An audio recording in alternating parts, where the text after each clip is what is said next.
but that won't break me. Break me, break me, but that won't break me. We rise and then we fall, but that won't break me. Break me, break me, break me, break me, but that won't break me. No.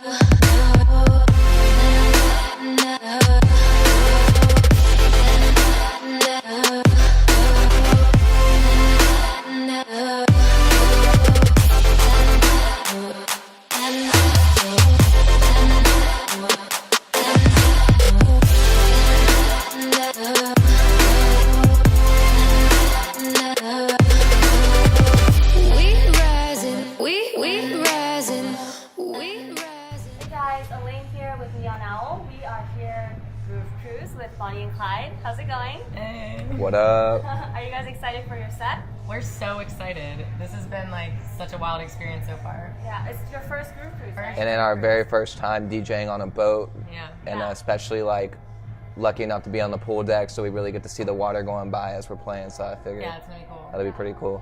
So we always like to start off with something you're grateful for or excited about. So we'll let you go first. Okay. I'm super grateful to, be on my first group cruise. And also, like, we've never really played for this kind of a crowd before. And I'm super excited because they're also vibey and just, like, fun-loving. And, I don't know, it's going to be a different experience for us. So I'm excited just to perform here. What do you think of the crowd so far? You've been here for a little bit. You've probably been out there on the pool. Like, how would you describe the crowd? Super fun. I haven't really seen, like, we've experienced really bad, like not as reactive crowds to like really reactive crowds. So, so far it's just like, I feel like everybody's here to have a great time and want to dance and want to be involved with the music. So She's got her hat on, so. Yeah, you know, Captain B. Yeah, what Captain Bonnie. What am I grateful for? I'm grateful that this right now we're working, and you know what I'm saying? It obviously is work and there's tasks and there's definitely effort involved, but it doesn't feel like that to me. So I'm just grateful that what I get to do is what I'm passionate about, and it's cool that when we go home we just have to like work on music and worry about the next show, and I'm really grateful for that. Yeah. Okay. So we'll start with a couple questions. I already know the answer to this question, but a lot of people are always wondering: are they brother sister? Are they boyfriend girlfriend? Are they homies? So let's just like put it out there. This my best friend. This my best friend. You heard it here, because they're like, I don't know, maybe they're brothers and sisters. So tell us a little bit about just the beginning of how you two got together and the start of Bonnie and Clyde. Yeah, sure. So we're from the same hometown. We went to high school together. It was actually Middle school 8th grade. and high school. Yeah, 8th grade. And then we're always friends through high school, party friends, school friends, all kinds of friends. We actually had our first collab in high school, and on Fridays me and her used to go in the locker bay and we used to start a chant every time. I swear to God, we had a chant. We just for us. We had a chant. It's Friday, let's get fucked up. It's Friday, let's get fucked up. And our school had like locker bays, so we get our whole locker bay on Fridays, just like saying this. And like so cool. At that point, I was just DJing, and I'd be like DJing our house parties and that type of stuff. That's where I was. Yeah. And then eventually, He was like the high school DJ. Like the man. like I DJ'd my older sister's prom when I was a freshman. Yeah. Like it's so funny. She was like there at her prom and like whatever. Did you get all the older girls or no? Of course. But what's it called? And then college, she went to Virginia Tech. I went to University of Miami. And then around junior year, she came to Miami, and I had been doing some stuff out there. And then eventually, we're like, let's do a project. Well, and like throughout high school, like my whole life I'd just been a singer up until like he really like showed me how to DJ and like produce and everything. So all I ever knew was singing, and then he kind of like introduced me to this like whole new world. Yeah. And I like loved it because for a while I was just like being sent tracks and like singing over them, and then I finally got to like really create my own tracks and like get really involved and know every side of music instead of just like one side. Yeah. So it was really cool. And then we And then right around the end of graduating college, 2015, we were like, we had music, but we were like, what's the brand? What are we gonna go with? What are we gonna do? and we're just like Bonnie and Clyde, like it's gonna work. We just really felt really good about We're it really going passionate into with it. And like, I don't know, we both kind of in our own right really wanted to do music in some way, and then when we kind of like combined what we're both doing, it like, I don't know, it worked out, and we were like, it's working, and Bonnie and Clyde kind of started doing its thing. Yeah. And did you know you always wanted to be like a DJ, producer?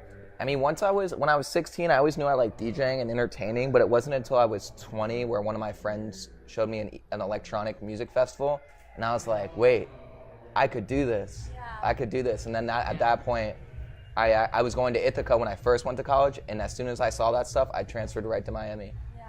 And and then you were on The Voice and all that, so. Yeah, like I was really just auditioning, doing vocal stuff, and then when I went to like my first couple music festivals, it was kind of like new to me that I was like, whoa, like I could do something other than just sing, and like it all kind of came full circle when he started teaching me, and we just started DJing together and doing live streams, and actually the entire senior year of college when she was at Virginia Tech and I was in Miami, we were on Skype every single day. Every day. Like I did my last year of college was just on Skype, learning Ableton and making music and stuff. No, none of the music that got released under the Bonnie and Clyde, but it helped build the framework or the development of the music that is. Yeah. Yeah. So how is that working with your best friend? Like living with, traveling with, It's a working lot. with, like how do you guys ever keep like a separation of some sort and your own space? Yeah, we do. Sliding doors. We definitely have our own creative space all the time, and then we come together with our ideas and stuff.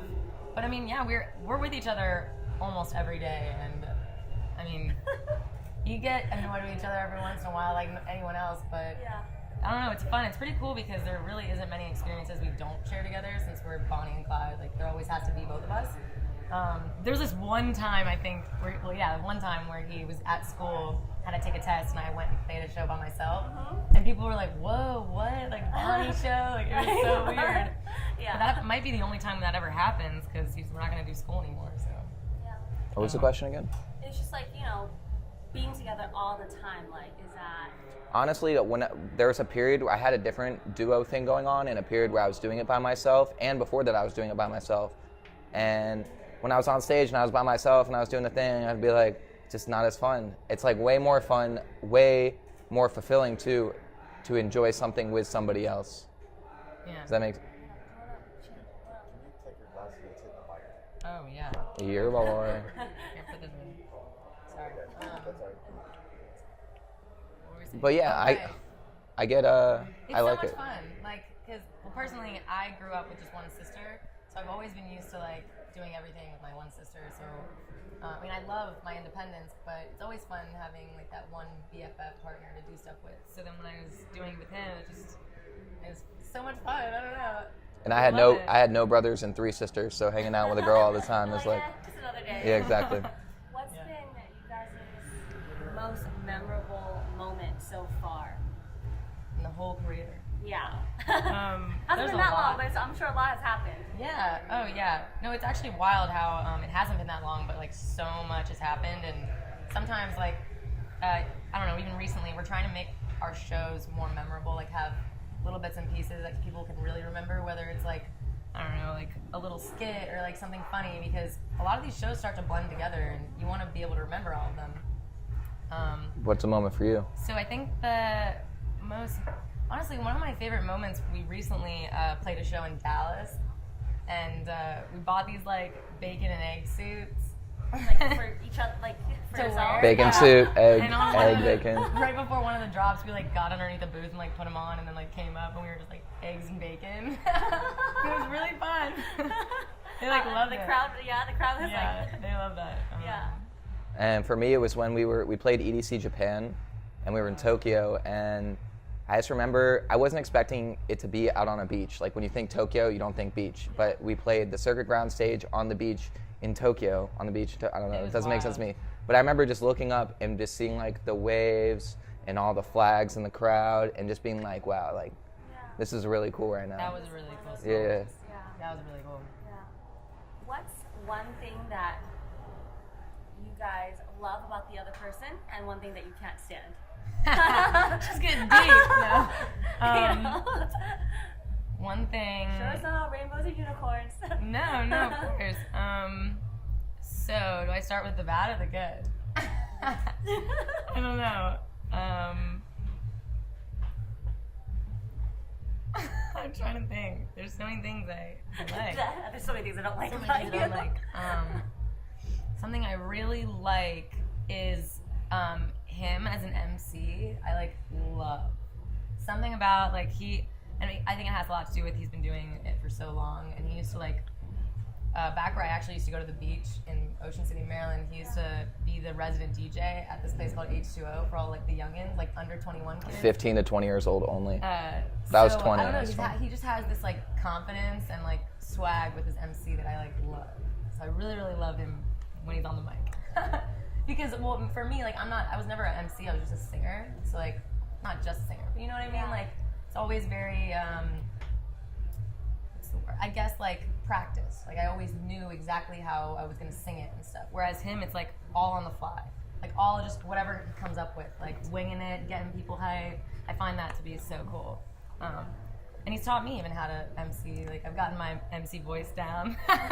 It's just super cool. And one of the things I don't like, there's so many things. No. He doesn't put the toilet seat down. I guess it's just the guy stuff. No, typical guy stuff that, just if we're ever there's so many times where we have to be in the same hotel room and stuff, and he shaves his face and doesn't clean up, and I'm like, no, this sink is dirty. Yeah. That's pretty good there. I think that's just typical guy stuff. Yeah. One thing that I really like about her is that they usually recognize her first. So then I can I can usually be like, and They're so ridiculous. and then That's the one thing that's oh, okay. no, I definitely, there's just so many things I like, dude. I don't know, I just like how I'll do more. Like how you really took this on, the whole DJing thing, and really just I don't know, took the risk of trying something really new. I mean, we're talking about 3 years ago now, but she took it on and she was like, I want to do this and I want to learn this, and now she's over here crushing it and playing next to some of the biggest people in the world. You know what I'm saying? That's amazing. So that's cool. And then what I don't like is that she doesn't let me cut my fingernails wherever I want. Oh, okay, because that's too much to ask. Well, I just she has this different perception of fingernails, they're this really dirty thing where I would legit just What do you want yeah, to but do? you Do cut. sit It's at the kitchen table? no. I'm saying I would just sit on the couch. No, not on a bed, not on a bed, but on a wooden floor or something, because that just gets swept. No, So it it's, goes on a piece of paper or a magazine, and then you dump it in the out. trash, or over the trash can, Come on, or let's the get it toilet. together. No, biggest pet peeve if I'm stepping on the ground or I randomly find a fingernail. I'm oh no. That's so funny. Yeah. So who has been some of you guys' biggest influences, either in music or in life? Geez, there's so many. It's crazy. When I first started really getting into the rave scene, I was never really the craziest twerk dancer, but I don't know what it was, but I could go to every Diplo show and love the booty shaking stuff. It was just so amusing to me. And just coming into the rave scene, I used to love Diplo. I love the way he threw parties, and I mean, I still just love his whole vibe. So he's always been a really big influence, not just because I love that kind of music, but I don't know, it's just fun. We love to throw parties, no matter what. We want people to leave our set knowing that they had a really fun time and that they really had a party. Yeah. It was just a party, and I love that stuff. So Diplo, and vocally, I really, really love. I don't know if you're familiar with Banks, Banks. She's a vocalist. Her stuff's super dark indie. Yeah. I just really love her vocals. She's awesome and brings a lot of her art out in her stuff, which I find a lot nowadays. It's kind of hard when you're in this industry, and it's like the balance between like your art and like what the people want. And she really sticks to like her art, and I love that. It's super cool. So for me, that's what I'd say right now. Actually, like talking about that, there's something to like kind of continue on that. Is like your style, what you want to make versus what the people want to hear. Like, how do you guys deal with that? Just balance it the best we can. Yeah, I mean, we definitely all the time get hit up, and we know a lot of what they want from us, and I want that from us too, in a sense. It's just, I definitely, when it comes to like the drawing board, and like, we stick to our art first, like, and what we would think is really cool. Because at the end of the day, we're gonna be performing it all the time, so we have to be happy with it. So my influences? I like different DJs and artists for different reasons. Some people I like because of their business. Some people I like their music. Some people I like their brand a lot, or the way they do their social media. So I'll just break it down like this. Musically, I really look towards like Alenium, or like Seven Lions Adventure Club, stuff like that. I really like musically. And then performance-wise, I like guys like Steve Aoki or Carnage or Dubs. Like go super hard. No, I mean, these are the guys that like take a room and like and make it their bitch. Like they just like put your hands up. They're putting their hands up. They're clapping, all that type of stuff. Like I love that. And then crowd control stuff. And then as far as businesses, I mean, the Chainsmokers, I really like their business a lot. What they've been able to achieve. It's inspirational, and I definitely Marshmallow. Like what they've been able to do definitely like inspires me to be like, oh, if they can do it, we can do it. Yeah. Like if they can go get that deal, we can go get that deal. I want, eventually. Yeah. And I want to let you guys know, like, I think I first saw you guys at Countdown. Really? Countdown. So I had no idea who you guys were. It's a good festival. That's a great festival. But when I know that I like an artist or a duo, it's like if I don't know them and I'm like walking backstage, like trying to go see someone else, I'm like, wait, hold up. Okay, that sounds pretty good over there. And I ended up staying for the whole set. Really? And the crowd was digging. I was in the back, but like the people in the back were like, oh, like. So anyways, that that's is how. so cool that you're at Countdown. That's one of I our was favorite there, sets ever. and I didn't know who you guys were. So talking about performance and like being able to vibe and control the crowd, like you guys killed it at that one. Thank you. That was actually when you mentioned, what was one of your favorite memories or whatever. Countdown's by far one of them, because that was the biggest crowd we've ever had. Like the night before, we watched the Chainsmokers play that stage and like completely fill it out. Like it looked like a sea of people. So we were like, damn, like if we can only fill half this room, we'll be happy. And then we got on stage like 10 minutes before, 5 minutes before, and it started filling out. And then gradually just like went and filled the whole tent. We were freaking out. And the really cool thing is like some of the people back there didn't know who you guys were either, but you guys' music was just so dope that they were like, I'm not even going to the other stages. Hey. So awesome. So I mean, awesome. That's so cool to hear that you're from you, because you were in the crowd. That's wild. So what's next for you guys? You guys have been like totally crushing it, like what's next? We have a song coming out October 13th, next Friday. Actually, this past week, like from 10 a.m. till 10 p.m., we made our first music video ever. Is it for that track? Yeah, okay. And I'm so excited because it's gonna be the first time people really see like an artistic vision, like on like a video from us. And can you tell us a little bit more about the track? This is gonna air a little bit. That's gonna air later, anyways. So it might be like our most emotional track yet. It's called Torn.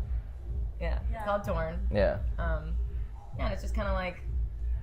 It's kind of about like fighting your inner demons and like I don't know, understanding that like everybody gets torn at some point in their life, and it just kind of goes through the emotions of being like torn inside. You'll see, it's really cool. I kind of don't want to spill too much. It's all gonna be what okay. What made you guys decide to like go that route with the track? I think it was just the underlying chords had a certain feel and vibe that translated into a certain type of vocal and theme that related to the whole torn thing. It was like drawn out of itself, out of the inspiration in the moment, really. It's hard to say that it didn't come, some things come from like specific things that you can say, like, oh, I got this from this event, or like this one part of my life made me think about this. But I think in this context, it was just, we heard the chords and it projected this type of vibe and we ran with it. Yeah. pretty much. It just kind of pulled a certain emotion, and I just like went with it.